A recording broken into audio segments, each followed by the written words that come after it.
হচ্ছে দাদা আজকে? Salt and pepper fish, crispy fish. আরে শাবাশ। ভেটকি মাছ দিয়ে, ভেটকি মাছের ফিলে কিনে আনা হয়েছে। এখন আমি ম্যারিনেশনের জন্য প্রথমে কর্নফ্লাওয়ার, হ্যাঁ হ্যাঁ, কর্নস্টার্চ দিয়ে তারপরে ডবল কুসুমের ডিম দিচ্ছি। এবার আমি নুন দেবো আর গোলমরিচ দেবো, ব্যাস আর কিছু দেবো। এই দেবো স্বাদ অনুযায়ী, তাই তো? 75% অফ দিস।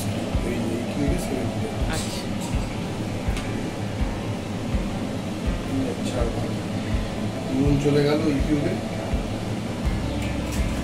1 গ্রাম মতো। আর দেবো আমি ব্ল্যাক পেপার, গোলমরিচ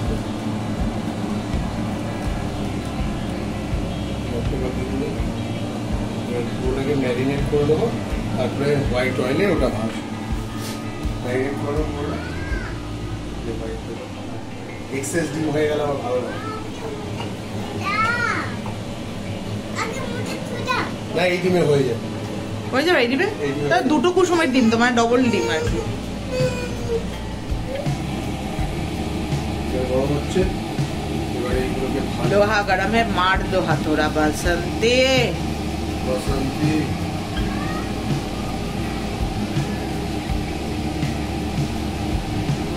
বেশি ব্যাটারে ফিল করি, পাতলা পাতলা ব্যাটার আছে। মাছ বেশি ব্যাটারে ফিল করলে মাছটাই আর হবে না।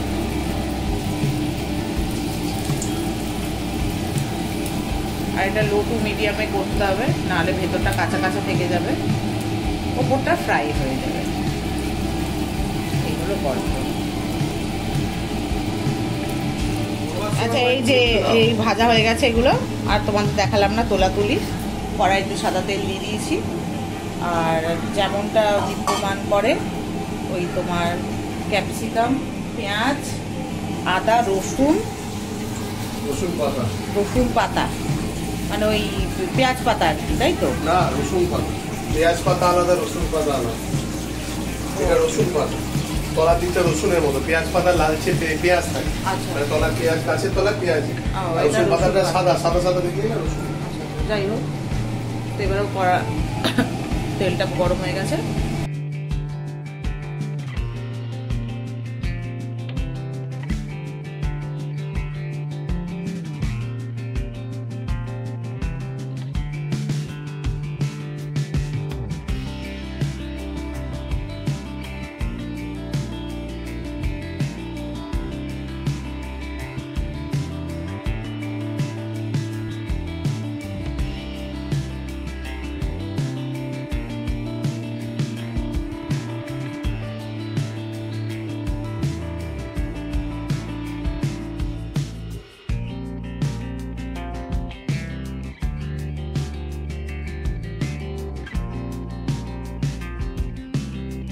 আপনারা যখন করবেন টমেটো কুচি করে দেবেন। টমেটো কুচি দেওয়াটা খুব দরকার, কিন্তু আমি তারগুলোতে ভুলে গেছি। কুচি পেঁয়াজ কুচি, যে কোনো পাতা, যদি পেঁয়াজ পাতা পান বা যে পাতা পান, আপনার রসুন পাতা, তার সাথে আদা রসুন তো কুচাবেন। আর টমেটো মাছ, আমি টমেটোটা দিতে ভুলে গেছি। আসলে অনেক রাত্রি হয়ে যাচ্ছে তো, তাড়াতাড়িও করছি। টমেটো সস দিয়ে এটাকে মানে মেকআপ দেবেন, কিন্তু আপনারা টমেটো কুচনো দেবেন। চেষ্টা করবেন আপনার ক্যাপসিকামটাও 3 ধরনের ক্যাপসিকাম ইউজ করতে, red bell pepper, white bell pepper আর সবুজ ক্যাপসিকাম। তাহলে অনেক কালারফুল। হোয়াইট না ইয়েলো, ইয়েলো রেড, ও আমি হোয়াইট বললাম, ইয়েলো রেড আর গ্রিন, কালারফুল।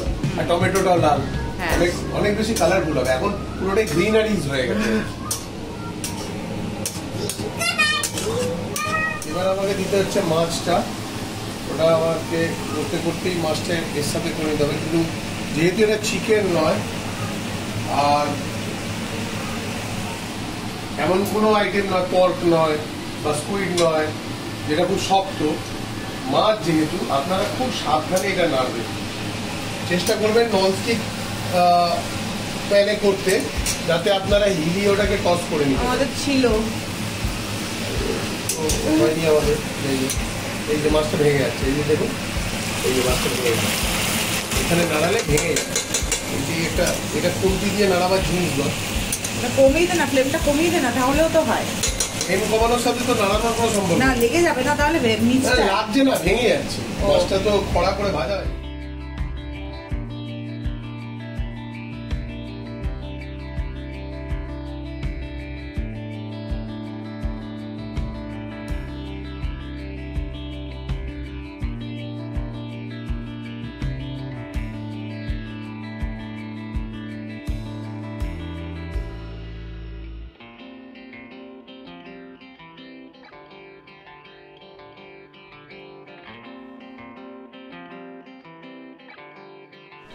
এখানে আমি টমেটো সস, সামান্য সোয়া আর একটু পেপার, বেল পেপার মানে হচ্ছে কি বলে, গোলমরিচ ইউজ করি, গুঁড়ো গুঁড়ো। আর এখানে লঙ্কা রেখেছি, এখন দেখাচ্ছি না আপনাদের, দেবো। লঙ্কাটা আমি চেষ্টা করি কাঁচি দিয়ে কেটে দেবো।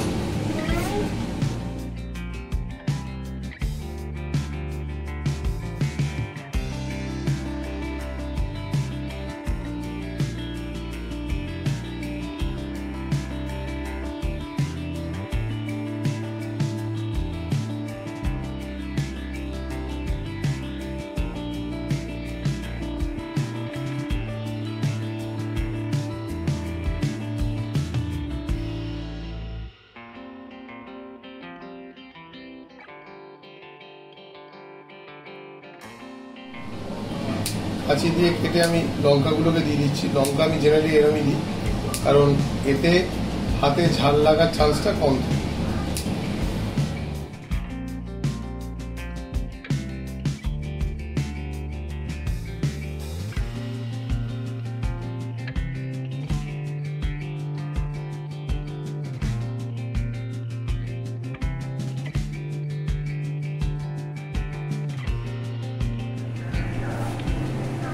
কাঁচা টমেটো সবজি কেটে যদি দেন তাহলে আর সস দেওয়ার প্রয়োজনীয়তা থাকবে। তাহলে হালকা পছন্দ মতো, কেউ যদি একটু কালো রং দেখতে চান বা একটু স্ল্যাশি ট্যাঙ্গি ভাব আনতে চান তাহলে সোয়া সস দিতে পারেন। আদারওয়াইজ না, কোনো সস না দিলেও এই রান্নাটা হয়। আমি টমেটোটা দিইনি বলে অল্প টমেটো সস দিয়েছি। আর আমার যেহেতু একটু এই কালচে ভাবটা ভাল লাগে চাইনিজ রান্নাতে, একটু বার্ন টাইপের, সেই জন্য আমি সোয়া সসটা ইউজ করি, ম্যাক্সিমাম রান্নাতেই করি চাইনিজ। আর এতে কিন্তু ধনে পাতা দেয়। বন্ধুরা, কেমন লাগলো সল্ট অ্যান্ড পেপার ফিশ? অবশ্যই কমেন্ট সেকশনে জানাবে কেমন লাগলো। আর হ্যাঁ, যারা যারা আমার চ্যানেলে আজকে প্রথমবার এসেছো তাহলে অবশ্যই তারা নোটিফিকেশন পাশে যে বেল আইকনটা সেটা টুং করে বাজিয়ে দেবে, আমার পরিবারে চলে আসবে। আর অবশ্যই কমেন্ট সেকশনে বলো কেমন লাগলো। আর মানে এই রেসিপিটা সম্পূর্ণটাই দেখলে প্রমাণ করেছে, তো ওর হাতে রান্না খুবই ভালো, খুবই ভালো, মানে খেয়েছি বলেই বলছি আর কি। তো চলো, তোমরা বাড়িতে এরমভাবে করো, ভালো ভালো খাও, ভালো ভালো চিন্তা করো, আর অবশ্যই ভালো মানে মানুষের ভালো চাও। ভালো থেকো, সুস্থ থেকো, টাটা।